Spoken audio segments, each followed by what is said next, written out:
far as I'm aware, they mostly learn through like their visuals. So everything that they see, they like take in all that information. So the more information that she's actually seen and experienced. It's Zoe's first time in the wilderness on an expedition, because she turned 6 weeks old yesterday. And apparently around 5 to 6 weeks is what they call the Wonder Week, where they start to become aware of heaps of new experiences and sensations.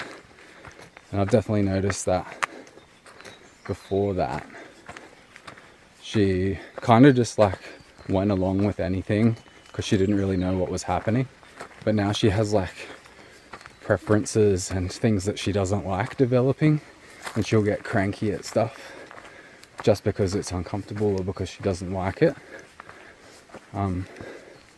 But she's also got things that she does really like that seem to make her more engaged and responsive,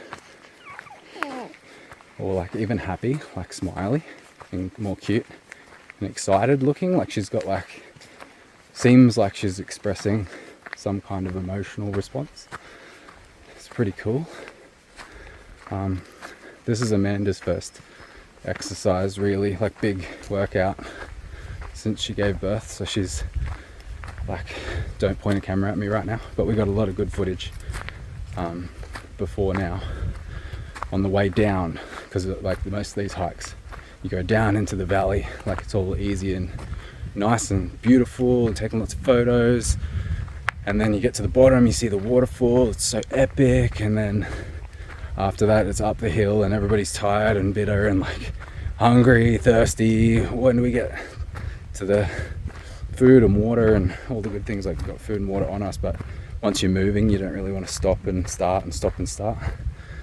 So yeah, we're actually going to try to do a double whammy. So we're at Purlingbrook Falls right now, one of my personal favorites on the Gold Coast. Very accessible, like you don't really need a lot of crazy knowledge or anything, you can just show up and you'll figure it out. Whereas there's some other spots that you guys have probably seen me before where you're like, how the hell do you get there? Where is that? What is that? Because it's not so much,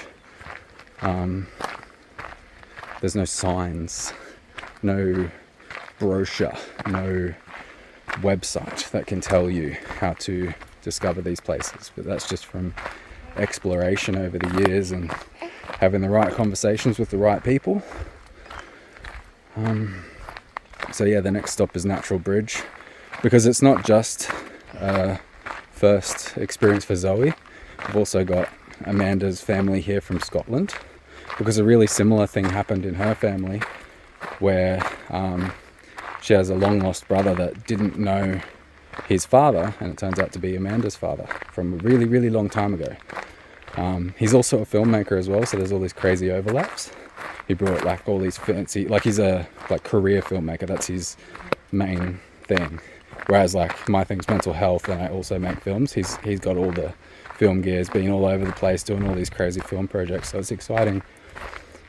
That's barely what we've even talked about. We've talked about all kinds of other things, like mostly like the subject matter of the things that our lenses have been pointed at over the years. Like he's seen some shit, like of course, like that's the thing about being a filmmaker that people don't realize. You become like a dabbler of everything, because you are filming content quite often for experts in their fields, and they're telling you the absolute best knowledge that they have to create their products to then sell or share with the world. So you got a front row seat to not only the film production but also the conversations that happen behind the scenes, and you have access to the networks that these people have access to. So you might meet somebody to film their content, and then you realize that they're connected to several other people that have also got very interesting backgrounds and expertise, and you're just like saturated in this like knowledge. That's one of my favorite things about film, and having like traveled around the world making films in my earlier years before I shifted the focus to like mental health and well-being. So yeah, I went on a bit of a tangent there, but yeah, so we're showing the Scots around Australia, and we're having a lot of fun telling them all those stories about how deadly everything is and watch out for everything's trying to kill you, that kind of thing. But I did meet some drop bears, some koalas, and they realize that they're really cute and cuddly and the kids love them. Yeah, he's got 2 little ones, like 6 and 9 years old as well. So this is like a big shift for me, going from like that solo independent, like just doing whatever I want, spending my money however I want, like investing and exploring and traveling and filming and learning and studying and all of that. So like now I'm a family man, but this fits. Like I really love it. I'm having so much fun, and there's nothing that I've ever done that's felt more rewarding than raising this little baby child. She's quite content in the little pouchy thing. It's like, yeah, the most satisfying. Like everybody tells you, there's no point me repeating the same stuff, because it doesn't make sense until you actually do it and you feel it for yourself.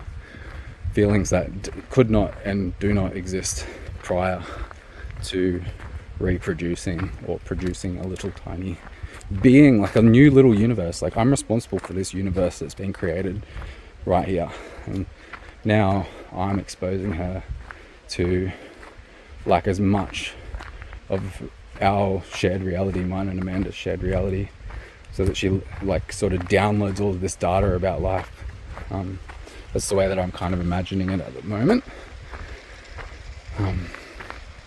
because I feel like when they're babies, as far as I'm aware, they mostly learn through like their visuals. So everything that they see, they like take in all that information. So the more information that she's actually seen and experienced, the broader her foundations for what reality might be could be. Far out, that's a mouthful of gibberish, isn't it? Sometimes I'm just talking nonsense in these video diaries. My arm's getting really tired. My body's getting really tired. I've actually, for the first time in my life, bought like a smartwatch to track all my fitness and stuff.